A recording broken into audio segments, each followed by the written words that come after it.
We are so fortunate to have an organization like SRJO in Seattle. This orchestra has been an absolute touchstone for the art form for 25 years, and we are so lucky to have the organization here. You know, Clarence and I started here in Seattle playing together a lot in quintets and small groups and other big bands. And there was one time we were getting ready to go on stage with this sacred music concert, and we really looked at each other and said, wouldn't it be great if we could start a band that did this sort of music year-round on a permanent basis? And that was really the beginning of all of it. The first step was to bring in Don Lanfear and Floyd Standifer. And fortunately, those two masters, who were really the great-grandfathers of jazz here in Seattle, they wanted to be part of it. And as soon as they joined up, then lots of other great musicians followed them into the band. SRJO, when it was formed, was a very interesting ensemble in that it was completely filled with highly skilled professional musicians. Every chair, a soloist quality musician. First time I saw SRJO play was at Benaroya Hall, Nordstrom Recital Hall. I'd say it was 2001. It was an amazing show, you know, because those were all our teachers and the heavyweights of Seattle, you know, Seattle jazz, yeah.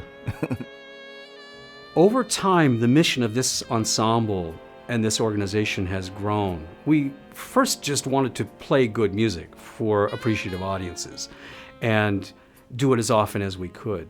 Now that mission has expanded so that we are also going to great lengths to educate the next generation about the meaning of this music and the value of the music and the importance of this music in American culture. If jazz scholars didn't exist, my musical career probably wouldn't have taken off. I probably wouldn't have been able to branch off into different aspects of music. I'd probably still be playing the clarinet in a marching band to this day, potentially. We want young children to experience a thrill of live performance. I've had parents contact me later after one of our Jazz for Kids concerts and tell me that they're still singing the melodies that they heard in those concerts weeks after the concert is finished. That's inspiration that we're giving to young children, and I think it's vitally important we continue doing it. Singing with the SRJO is kind of like a dream come true. About 2002, I walked by Benaroya Hall. I wasn't even singing. I wasn't even gigging at all. And I walked by that hall, and I said, one day I'm gonna sing there. So this is a dream come true, singing with them and performing with them, being with them, joking with them, and learning so much. Every time I'm with them, I learn so much, and it's like being a princess, a jazz princess.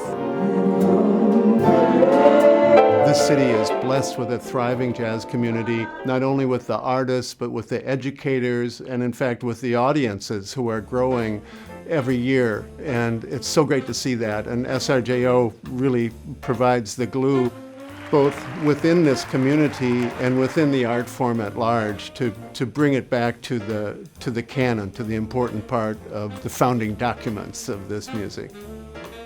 We get to be creative with our own voices. You get to express yourself in a way that can bring joy to others who are listening.